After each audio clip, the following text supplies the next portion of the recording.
रायगड, महाराष्ट्रासह देश विदेशातील ताज्या बातम्या पाहण्यासाठी मॅक्स इंडिया लाईव्ह चॅनलला सबस्क्राईब करा आणि बेल आयकॉन दाबायला विसरू नका.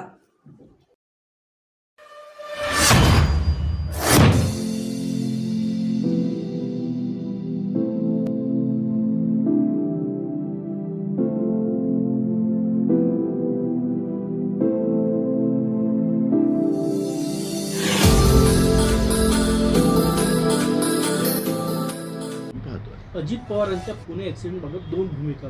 पहिले म्हटले की मी आयुक्तांना फोन केला होता निष्पक्ष चौकशी करायला. आज म्हटले की मी आयुक्तांना फोनच केला नाही. जी लोक भांबावलेली आहेत त्यांच्याबद्दलचं वक्तव्य करण्याची गरज नाही मला. मी सातत्याने एक गोष्ट सांगतो. राज्यातले दोन्ही उपमुख्यमंत्री या सगळ्या ज्या काही राज्यामध्ये जे कायदा सुव्यवस्था बिघडत चाललेला आहे त्या व्यवस्थेमध्ये यांचा सहभाग आहे आणि म्हणून यांनी राजीनामा द्यावा ही तातडीने मागणी आम्ही केलेली होती. आणि मुख्यमंत्र्यांनी महाराष्ट्रामध्ये मग नागपूरमध्ये सुद्धा गर्भश्रीमंतांच्या मुलींनी या ठिकाणी 2 मुलांना दाबून जसं मारलं होतं आणि 10 तासात त्यांना बेल मिळायची व्यवस्था केली होती. त्यांचेही नमुने बदलवण्यात आलेले होते. जळगावमध्ये अजून त्याच्यापेक्षा घटना मोठी झाली. हा जो सिरियल महाराष्ट्रामध्ये गर्भश्रीमंतासाठी वेगळा कायदा आणि सर्वसामान्य लोकांसाठी वेगळा कायदा निर्माण करण्याचं काम आणि त्यामुळे राज्यातला कायदा सुव्यवस्था हा जो संपुष्टात आलेला आहे त्याची दखल घेण्याची गरज आहे. पण मुख्यमंत्री पण सुट्टीवर चालले गेले. आखरी महाराष्ट्राच्या जनतेने बघावं कोणाकडे हा प्रश्न आता या ठिकाणी निर्माण झालेला आहे. अधिकाऱ्यांच्या मनमानीमुळे अधिकारीशाही फोपवली चाललेली आहे आणि जनतेची त्याच्यामध्ये सामान्य लोकांची लूट होत चाललेली आहे. त्यांचा जीवसुद्धा आज सुरक्षित नाही अशी परिस्थिती आज महाराष्ट्रामध्ये आहे. आणि याला वारंवार आम्ही सरकारला हे सांगून आणि त्या सरकारमध्ये बसलेले काही लोक आहेत ते म्हणतात की यांची नौटंकी आहे. म्हणजे लोकांचा जीव घेणं हे यांची नौटंकी आहे काय असा प्रश्न लोक विचारतात. त्या सोशल मीडियावर मोठ्या प्रमाणात या सरकारमध्ये काही बसलेली लोक आहेत त्या सरकारमधल्या लोकांवर लोक सोशल मीडियाच्या माध्यमातून मोठ्या प्रमाणात आपली प्रतिक्रिया व्यक्त करत असताना आपण पाहतो आहे. हे काही टिंगल किंवा राजकारणाचा विषय नाही आहे. आम्ही सातत्यानं सांगितलेलं आहे की आज ज्या पद्धतीनं मुलांना या गर्भश्रीमंतांच्या मुलांना पोलीस स्टेशनमध्ये पिझ्झा बर्गर चारण्याची व्यवस्था केली जाते, त्याला निबंध लिहायला दिला जातो, ही जी काही प्रथा जे महाराष्ट्रामध्ये गर्भश्रीमंत लोकांसाठी चालू केलेली आहे तर शेतकरी आणि सामान्य माणूस या राज्यातला भाग नाही अशा पद्धतीची परिस्थिती या महाराष्ट्रात निर्माण केलेली आहे. आणि हे सगळं दोन्ही राज्याचे मुख्यमंत्री या सगळ्या व्यवस्थेमध्ये त्यांचा सहभाग आहे. म्हणून मुख्यमंत्र्यांना आम्ही सांगितलं की तुम्ही याच्यामध्ये प्रतिक्रिया सांगा आम्हाला की नेमकं काय घडलं. याच्यात लोक भयभीत आहे. प्रशासनाला आता इतके पंख फुटलेले आहेत की ते कोणाच्याच ताब्यात नाही अशा पद्धतीचं प्रशासन वागतं आहे. मोठ्या प्रमाणात भ्रष्टाचाराचे प्रमाण वाढत चाललेले आहे. तर या सगळ्या गोष्टीचा एक खुलासा मुख्यमंत्र्यांकडून तरी अपेक्षित होतं. तेही सुट्टीवर चालले गेले. ते बोलतील काहीतरी काय असेल वास्तविकता ते त्यांनी मांडावी अशी आमची भूमिका आहे. त्याच्यामुळे आज हे सगळे संभ्रम या ठिकाणी निर्माण झाले आणि त्याच्यामुळे एखादा मंत्री आज एक बोलतो उद्या दुसरा बोलतो, तिसऱ्या दिवशी तिसरं सांगतो. आता ते बरं झालं की त्या एका आमदाराचं पत्र राज्याच्या मंत्र्याकडे गेलं आणि डॉक्टर तावरेंचं पोस्टिंग कसं झालेलं ते त्याच्यातून ते प्रसिद्धीत आलं. त्यामुळे त्या मंत्र्यांनी मान्य केलं, नाही तर त्याच्यातही त्यांनी मान्य केलं नसतं. एक मंत्री पण त्याच्यामध्ये इन्व्हॉल्व आहे, त्याचं पत्र अजून बाहेर येत नाही आहे. कोण आहेत हे सगळे? कशासाठी त्या डॉक्टर तावरेची शिफारस केली गेली होती? रक्ताचे नमुने बदलवण्यासाठी की त्या ठिकाणी अशा पद्धतीच्या घटना झाल्या की त्याला वाचवण्यासाठी? हे सगळं समोर आलं पाहिजे. नाही याच प्रश्नाला जोडून एक प्रश्न. महत्त्वाची बैठक होत आहे. आपण दुष्काळाची यात्रा पण सुरू केलेली आहे, भेट करतायत. अशाच वेळेला उद्धव ठाकरे सहकुटुंब इटलीला होते, आता लंडनला आहेत आपल्या घरी. काय वाटतं त्यांनी इथे राहायला पाहिजे होतं, जास्त बरं झालं असतं? बघा ते काही सरकार नाही आहे,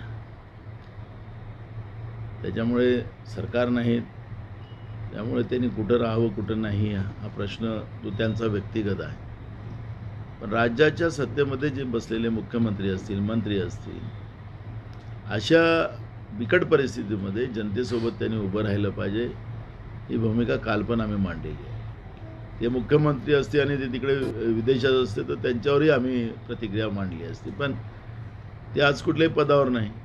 त्यामुळे त्यांच्या पक्षाचं काय आहे काय नाही त्याच्यावर काय चर्चा करायची. हे सरकारचं आखरी सरकार मायबाप असतं आणि ज्यावेळेस जनता अडचणीत येतं सरकार मायबापनी त्यांच्यासाठी उभं व्हावं अशा पद्धतीची भूमिका आहे. मी आपल्याला माहितीसाठी सांगतो की 2012मध्ये अशाच पद्धतीचा दुष्काळ आला आणि शेतकऱ्यांच्या बागा जाण्याची शक्यता झाली. त्यावेळी शेतकऱ्यांच्या त्या पिकाला जगवण्यासाठी सरकारने पाण्याचे पैसे देण्याची व्यवस्था केली. त्यांचे पिकं पुन्हा उभे व्हावेत त्याच्यासाठी सरकारने राज्याच्या तिजोरीतून त्यांना मोठ्या प्रमाणात मदत केली होती. पण सरकार आता म्हणतं की आम्ही 22,000 फळबागांना देऊ, 8,500 रुपये दुसऱ्या पिकांना देऊ. तर ही जी तुटपुंजी मदत आहे या मदतीनं चालणार नाही. शेतकऱ्यांच्या डोळ्यातलं अश्रू आणि त्यांचं झालं नुकसान आणि त्यांनी घेतलेलं कर्ज या गोष्टीकडे दुर्लक्ष करता येणार नाही. मोठ्या प्रमाणात महाराष्ट्रामध्ये शेतकऱ्यांच्या आत्महत्या होतात आहेत, ही पण एक गंभीर बाब आहे आणि हे कधीच शेतकऱ्यांच्या आत्महत्या ह्या काही भूषणावं नाही, त्याचं समर्थन कोणी करू शकत नाही, याला राजकारणही होऊ शकत नाही. पण सरकारने या गंभीर प्रश्नाकडे दुर्लक्ष केलं तर रस्त्याची लढाई काँग्रेस लढेल या पद्धतीची भूमिका आम्ही घेतलेली आहे. आणि दुसरं महत्त्वाचं हे झालं की बियाणाचा वाद आता मोठ्या प्रमाणात निर्माण झालेला आहे.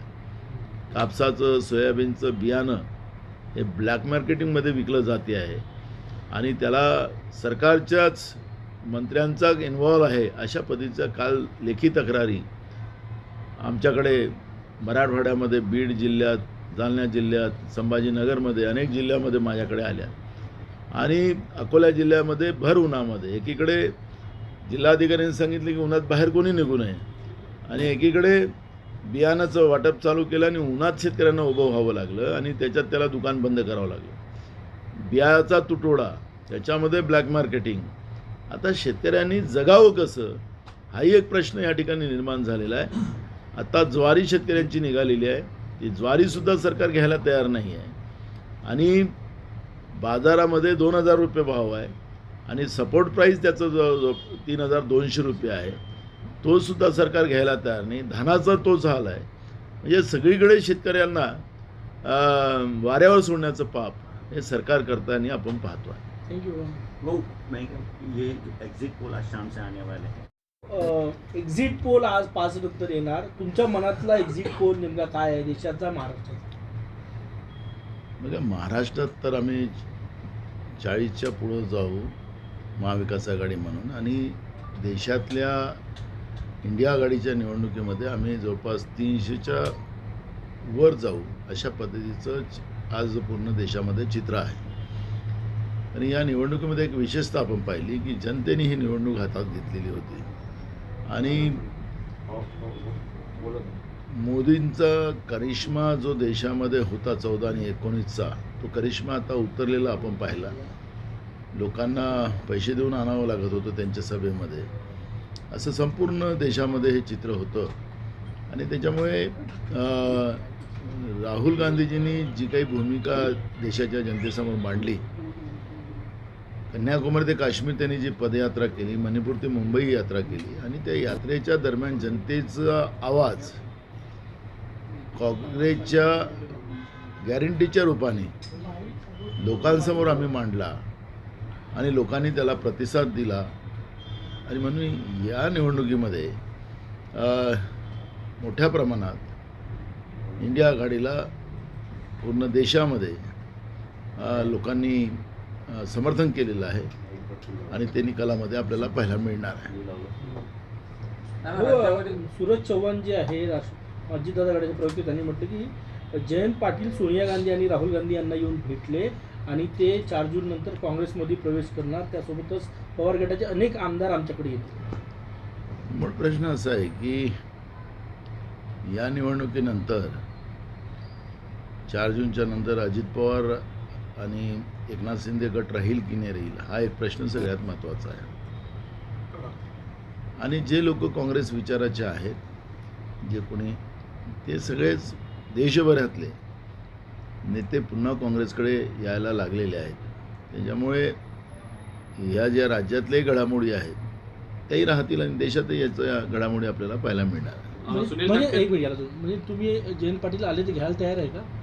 मी तुम्हाला सांगितलं की देशामध्येच आता एक परिवर्तनाची लाट सुरू झालेली आहे आणि जेव्हा हायकमांड याच्यावर जे काही निर्णय घेतील त्या निर्णयाचं सगळेजण आम्ही समर्थन करतो.